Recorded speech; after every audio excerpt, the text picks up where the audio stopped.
Again, welcome to HGAC's weekly Q&A session for the 2015 TIP Call for Projects. Today is November 24th, and as usual, my name is David Wardlow, Program Manager with HGAC, and we're going to get started here with our normal Q&A session in just a few minutes. I just have a couple of things to cover for folks that might not have joined us last week. Again, we'll cover the updated schedule of Q&A sessions, not much to update on the application materials. All of that is now posted, and then we will get into our Q&A session. Again, we hold these webinars to hopefully cover more ground with more folks than trying to address questions individually. We hope you find it useful. I know that I do. Again, since we have extended the deadline application deadline to January 12th, and we've added a number of additional weekly Q&A sessions. We'll go right up until January 12th. So again, December 22nd, 29th, and January 5th, as well as January 12th, have now been added to the schedule. You should have received already an email to update you on the new schedule, and hopefully you can add it to your calendar to join us at those times. Again, Mondays at 2 p.m. with the exception of December 9th, which is Tuesday. We had to reschedule that, but otherwise it's Mondays at 2 p.m.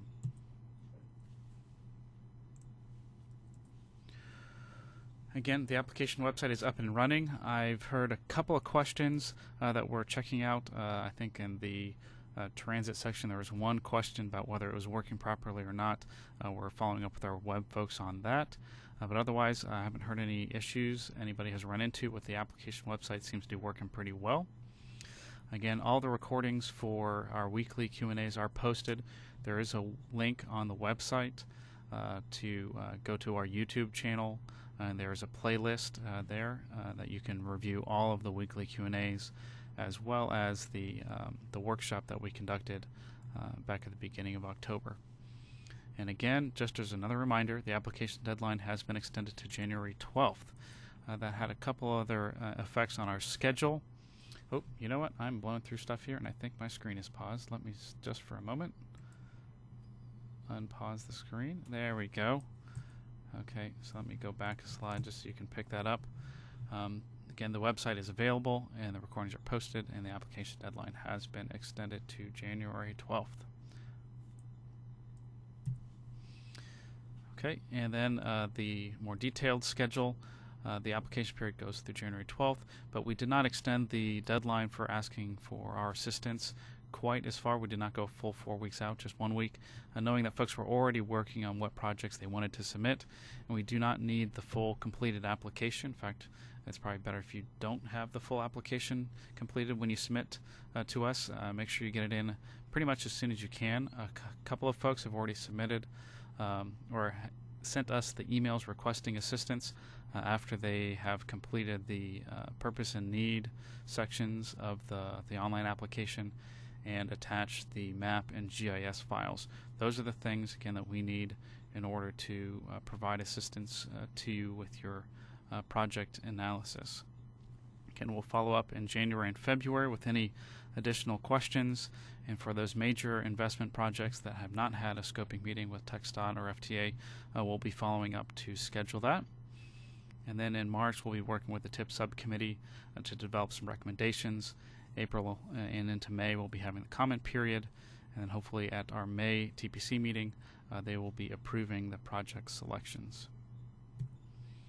Again, for more information, this is our website, hgac.com/TAQ/TIP, and from there you can get not just information on this TIP call, but the current TIP document, all the amendments to it, and our previous obligation information, as well as project development resources. All that kind of stuff is there. We do have a consolidated email inbox, tip@hgac.com, and that will get to a number of us here so that your question can be answered as quickly as possible. Again, you can contact me directly. My information is there, as well as TxDOT. The primary contact is Catherine McCright for any questions or coordination you need to do in regards to this TIP call for projects. I did see a quick question that popped up here talking about will scoping meetings be set up for bike ped projects, and the answer to that is no. Bike ped projects should be an other investment, not a major investment.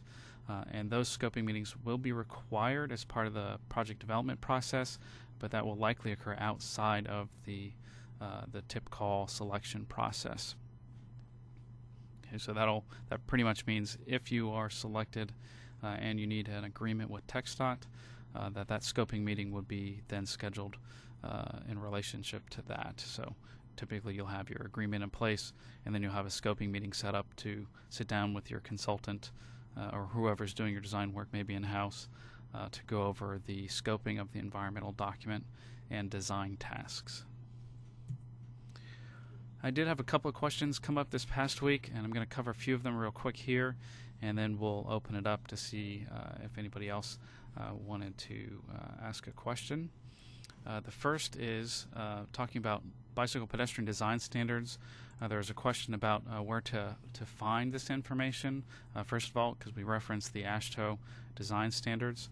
And the first place to look, I'll go to in just a moment, is TxDOT's, they have a toolkit for pedestrian and bicycle accommodations. So we'll search their website for that.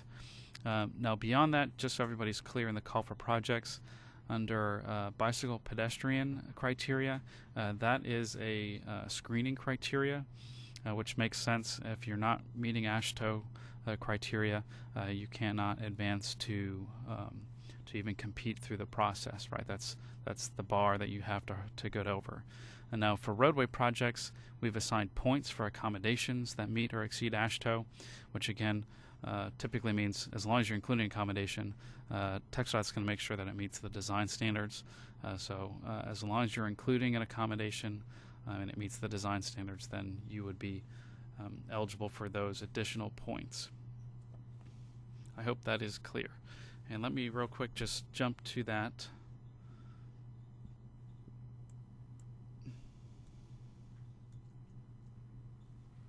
All right. So from TxDOT's main website, you can use their handy search bar here. And it doesn't really matter if you put pedestrian toolkit or bicycle toolkit. Either will work fine. The first hit will be the pedestrian and bicycle accommodation toolkit. And here you can find links to the federal highways or the US DOT's policy statements, as well as TxDOT's statement policy on accommodations for bicycles and pedestrians. And then it gives you additional resources, mostly from public resources here, but some deal with ADA issues, and most of them deal with other areas, right? So they give you a link to the actual AASHTO guide here, which is unfortunately not free. You have to purchase that. But I will say most of those design guidelines, the minimum widths and that kind of stuff, is already captured within TxDOT's roadway design manual, and that is an HTML link that you can go to here. And of course they have design criteria in a couple of different places, and they have a fun search function here as well, so you can search for pedestrian, right, and it will give you a link to the appropriate accommodations. This is talking about driveways and how the sidewalks should be adjusted to fit within the design criteria, that kind of thing. Okay. Another question that came up in regards to the actual application, the online application, is attachments and how that functionality works. Just so everybody's clear, it only accepts one attachment for each upload area. So where we identify please upload, for each of those you can upload one document. You cannot delete something you've already put up there, but you can overwrite it. So if you had a mistaken click and you identified the wrong document you wanted to update or upload, just upload it again and it will replace the previous upload. Okay. Now, if you have multiple documents that you'd like to attach for that particular area, where I'm working with our web folks to enable us to receive zip files, so you might try that. I'm not sure. I did not get the email today if they've gotten that tweak to the logic of the application fixed or not. But go ahead and try it. If it doesn't work, we'll make sure that is working in the next week or so. All right, that's all the slides that I have for today. And again, if folks have any particular questions, you can type them into the question box as part of the GoToWebinar interface, and you can always raise your hand in the participant attendee area, and I will unmute your line.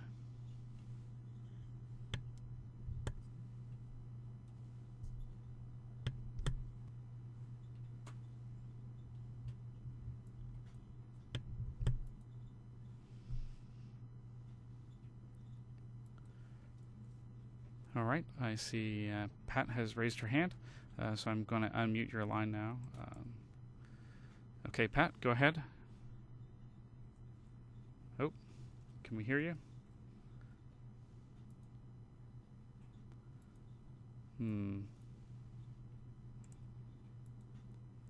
Make sure my own stuff is not muted here by accident. All right. My apologies. It's possible that other folks are hearing you and I am not.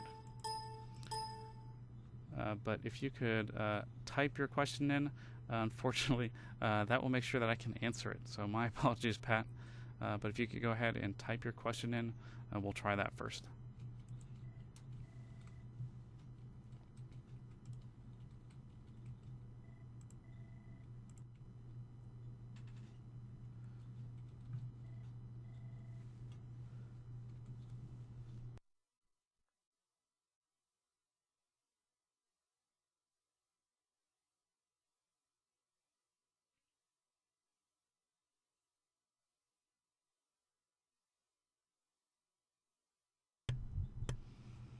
Actually, I think I see what the issue is.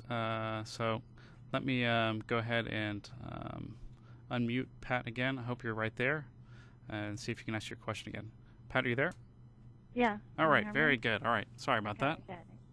Okay, so here's my question. It's, once we've completed the purpose and need and attached a map, do we send you an email to that effect and request the meeting with HGAC or assistance, or what's the process exactly? How do you all review that? And I have another question too, but I'll let you answer that one first. Sure. Fortunately, this one is pretty straightforward. Send us an email communication indicating that you have uploaded that information. That includes the project ID, so that we know what project we're talking about and where to look for it, and what type of assistance you're looking for. So again, most folks are probably going to be looking for an added capacity project and doing our delay analysis, having our modelers work on that. So we just need to know that's the type of analysis we're looking for. If it's a major investment and you're also seeking the crash records, just indicate that you also need the crash records, and we'll get that to Mr. Kaufman, and he will pull the crash records to send back to you. But we don't actually need a meeting. We can handle all of that electronically. Okay. The other question I have has to do with the actual projects, and I had asked this question previously. We basically have what I would consider two different projects that are kind of interdependent, that we're submitting with two different sponsors, and so we're submitting them as one project on behalf of the two sponsors.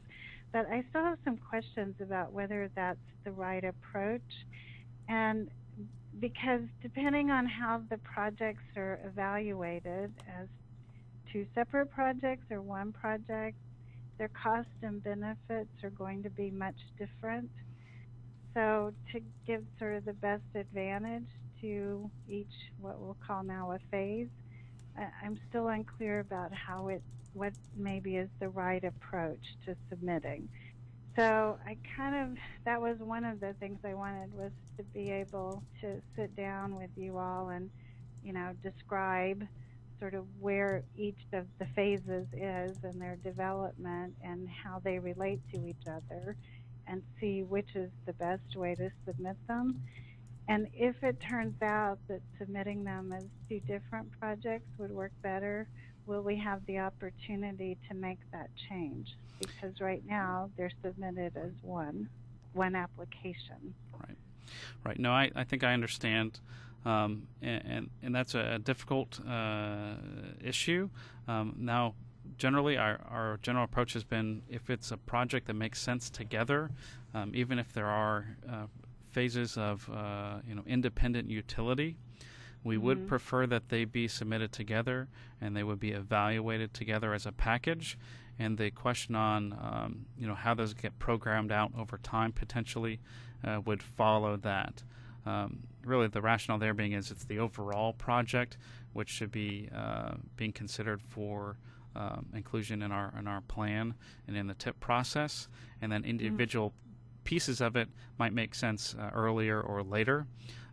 But the overall is really the goal of the local governments, and that's kind of generally the kind of the take we'd like to make there. To take the example to an extreme, if we had, let's say, a major interstate corridor that TxDOT was working on, and they submitted each individual construction CSJ that might have independent utility theoretically, but the evaluation results might end up with us prioritizing segments 1 and 4, but 2 and 3 are not. So then we're stuck in a weird position of how do we deal with that? We'd prefer to focus on the entire major project and then figure out the best game plan for implementing it. Does that help? It doesn't really answer your question directly, but it does help. I mean, that's sort of what we've been talking about all along, and they have been submitted at least initially that way. So I guess we'll just keep working through the application process as it is, with, assuming these are maybe 2 or more different phases of a single project. Right. I think that helps. Like I said, it's not 100% clear to me that that's the best approach in this case, but without going into all the details of it. Right. No, I think I kind of understand it, particularly when you've got several sponsors involved. That can be difficult.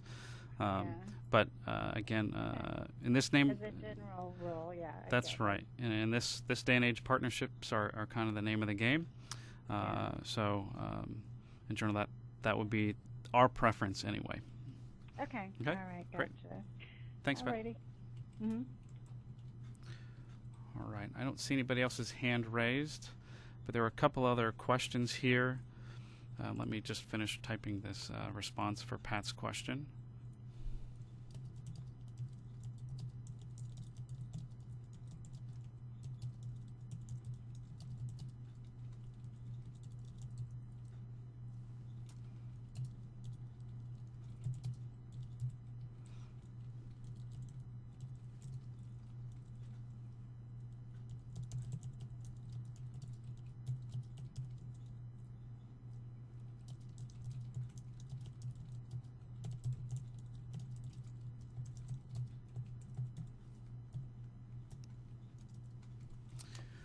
All right, there was a question with regards to projects that a sponsor may have that they are funding independently of the call, and how will be included in the TIP. And the real answer there is let us know what the projects are. Depending on the scope, that is something that we may want to include in the TIP or may not. Just as an example, if we had a major thoroughfare project and you're seeking construction funds, but design and right-of-way acquisition you're doing locally, that's absolutely something we'd like to include in the TIP process, just to recognize those phases of work and the local government's participation and effort to get those done. As another example, maybe we have a reconstruction project that may not be something that we individually list in the TIP. Again, the TIP focuses on regionally significant projects, regardless of funding type, and all projects that include, at least in some form or fashion, all projects that include federal funds. That's what must be in the TIP. So if we had, let's just say, a local road with a bridge replacement, or even a thoroughfare with a reconstruction or a major maintenance activity, we probably wouldn't list those individually in the TIP. But by all means, please just let us know what the projects are, and we can walk through the process with you after that. All right. And then there was another question here about a compiled list of Q&A responses. In fact, what we'll probably do is just, this is a good time, a good week, hopefully it should be a little quiet, to compile up the Q&As that have been received so far through our earlier weekly sessions, and stick that out as just a PDF document on the webpage. Then everybody can get to it regardless of whether they have participated in the webinar or not. So thank you very much, Chip, for that question.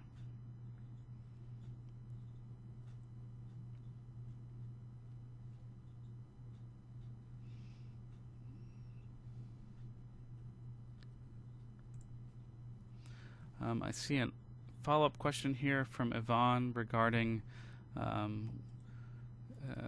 my earlier response to the attachments question.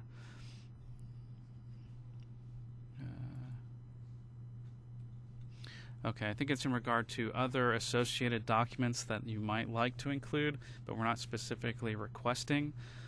Of course, most of what you've got listed here, letters of support and environmental clearances, that kind of thing, are useful documents. And we do have a question. Unfortunately, I think it'll take me too long to click through the actual application to get there. But in the preliminary set of questions for each project type, there's a question at the end that asks for other documents that may be relevant to the kind of the readiness or development of the project, and that's where I would put all of those items, because that's the section that covers where we have interaction with other local governments that may be affected, that kind of thing. The environmental documentation, all of that is on that page of questions. So that would be where I would put any additional documents that you may want to submit to support the application in that area.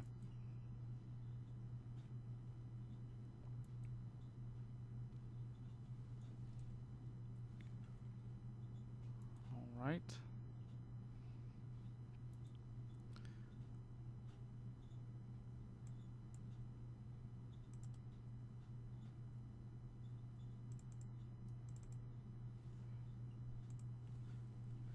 We'll give folks just another minute to type in any questions they might have, and then we will go from there.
All right, I see one last question here for folks asking about MPO IDs.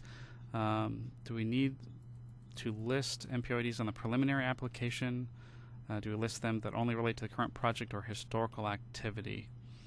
I would generally focus on the activity we're talking about in this tip call. So if we're talking about the construction phase, that's what we want. If you had a preliminary phase like design or something like that funded, it would be good to know that, but that doesn't really, we're not going to reuse that number, or we don't need to track that number down to make sure we're not going to create inadvertently a new ID in our system. So really what we're asking for there is an ID, either an MPO ID or a construction section job CSJ number related to the activity you're trying to get funded.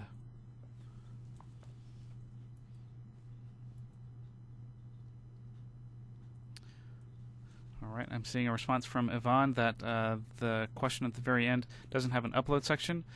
We will get that fixed post-haste. I think that might have just gotten dropped on some of the applications and not others. I will check with our web folks today and make sure that that upload area is live. So thank you very much. I appreciate that. Sorry, Yvonne.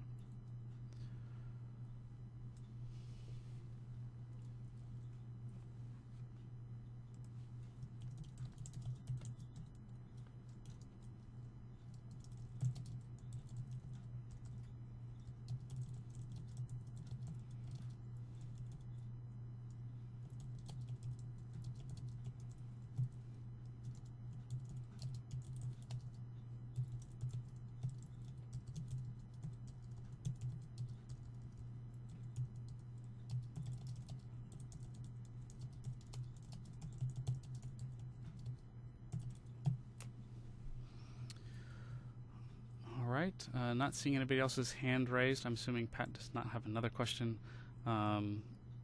We will go ahead and wrap up today's session. Thank you all for joining us. Again, we'll be back this time next week at 2 o'clock on our first webinar in December. And I appreciate everybody's assistance and participation. Thanks.